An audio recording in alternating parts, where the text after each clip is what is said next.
Hello, good morning everyone! Happy Monday po sa inyong lahat. Ayan, nag-purple tayo ulit ngayon.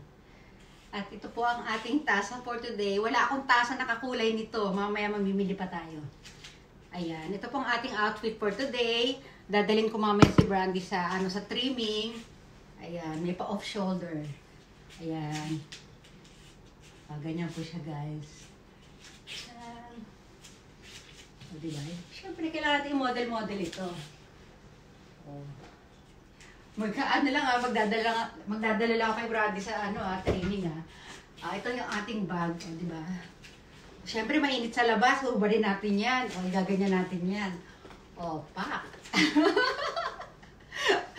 Ayan, wala akong hikaw para dito. Ito lang po, meron tayong quintas na purple din. Ayan.